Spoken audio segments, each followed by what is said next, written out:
पिताजी, आप यदि आज्ञा दे तो मैं पुनः एक बार कुमार चंद्रगुप्त से बात करने का प्रयास करूं। कोई लाभ नहीं होगा मलय, कोई लाभ नहीं होगा। सत्ता चंद्रगुप्त के हाथों में अवश्य है, पर सूत्र उस कुटिल ब्राह्मण के हाथों में है, और वह ब्राह्मण के राज का पक्षपाती है। युद्ध की चर्चा कर उसी ने हमारी प्रतिमा को खंडित करने का प्रयत्न किया था मलय। उस कुटिल की आज्ञा के बिना चंद्रगुप्त एक डग भी आगे नहीं बढ़ेगा। क्षमा करें केकयराज, कुमार चंद्रगुप्त का सेवक आपसे भेंट करने आया है। कुछ क्षण पश्चात उन्हें आदरपूर्वक ले आओ।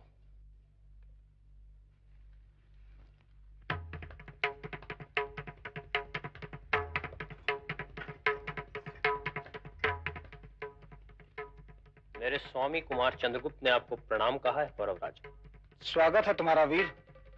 कहो, कुमार चंद्रगुप्त ने क्या संदेश भेजा है?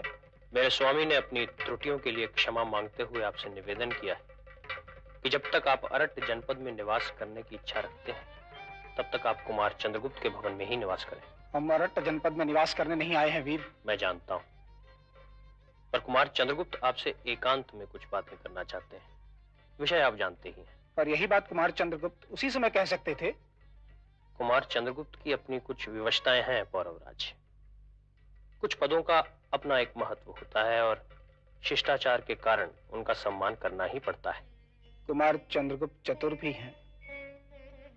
मैं कुमार चंद्रगुप्त के आतिथ्य को स्वीकार करता हूं, पर कुमार चंद्रगुप्त को ज्ञात कैसे हुआ कि मैं यहां पंथागार में ठहरा हूं? यदि आप कुमार चंद्रगुप्त को ढूंढ सकते हैं तो पौरव कुलभूषण पौरवराज को ढूंढना कुमार चंद्रगुप्त के सेवकों के लिए कोई कठिन कार्य नहीं है पौरवराज। मैं कुमार की सतर्कता पर प्रसन्न हुआ। तो कुमार के लिए क्या संदेश है देव? कुमार चंद्रगुप्त से कहना कि मैं शीघ्र ही अपने सेवकों सहित उनकी सेवा में उपस्थित होऊंगा। मार्गदर्शन के लिए कुमार का एक विश्वस्त सेवक पंथागार में छोड़े जा रहा हूं। आभार। अब मुझे आज्ञा दीजिए देव। प्रणाम। प्रणाम।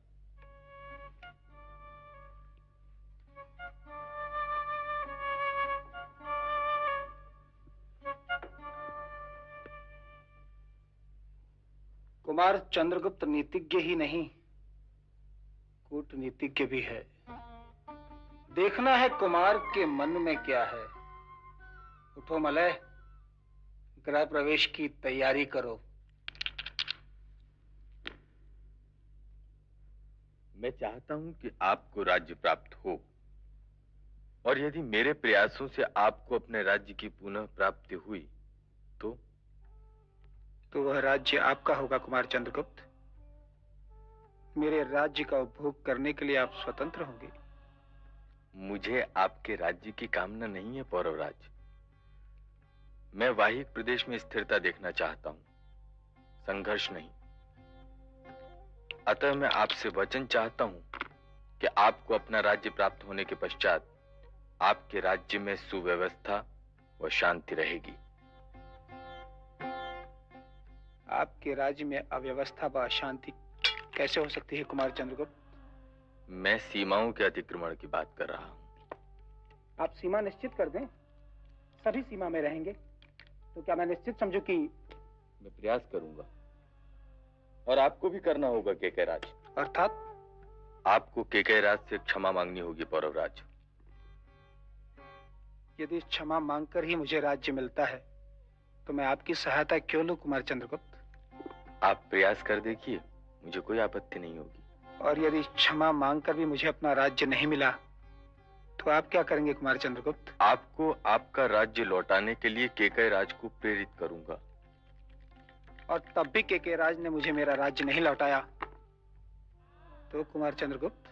आपको अपना राज्य अवश्य मिलेगा पौरवराज। तो हम कैके के लिए कब प्रस्थान कर रहे हैं? शीघ्र ही। तो क्या मैं निश्चिंत हूं? ये आपके विश्वास पर निर्भर है।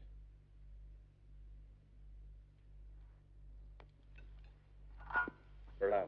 प्रणाम। प्रणाम।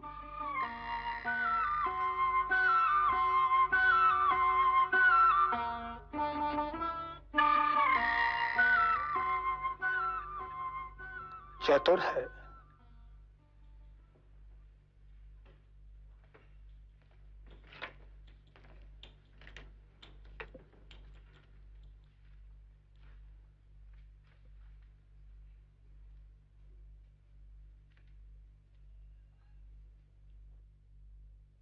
क्या हुआ?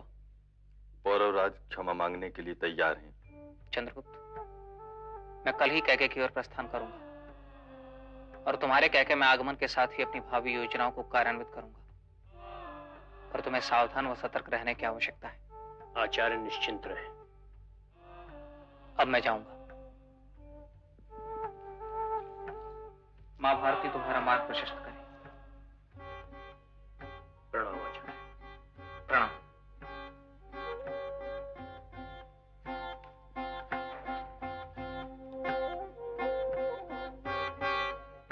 अब और कितनी देर विश्राम करेंगे? गोधन भी नगर से बाहर जा रहा है।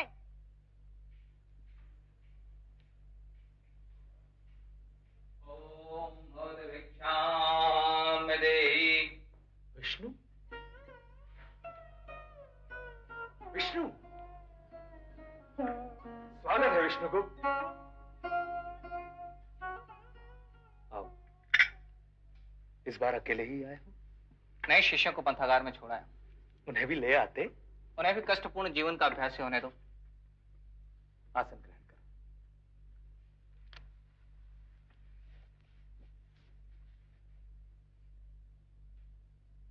तुम कब इस कष्टपूर्ण जीवन का त्याग करोगे? तुमसे किसने कहा कि मैं कष्टपूर्ण जीवन व्यतीत कर रहा हूं? मैं तुम्हें अच्छी तरह जानता हूं विष्णु। तुमने कब स्वीकार किया है कि तुम दुखी भी हो सकते हो? तुमने तो दुख और पीड़ा पर विजय पा ली है ना? आते ही तुमने मुझ पर प्रहार करना प्रारंभ कर दिया। तुम्हारे मन को तो कष्ट नहीं होता है ना? मुझे दुखों से मुक्त देखना चाहते हो तो मेरी सहायता करो। क्या मैं तुम्हारी सहायता कर सकता हूँ? तुम ही कर सकते हो। मैं तुम्हारे कहने का भावार्थ समझ गया, पर मैं तुम्हारे हाथों नहीं आने वाला। तो मैं यहां से जाऊं? क्या अर्थ है तुम्हारा?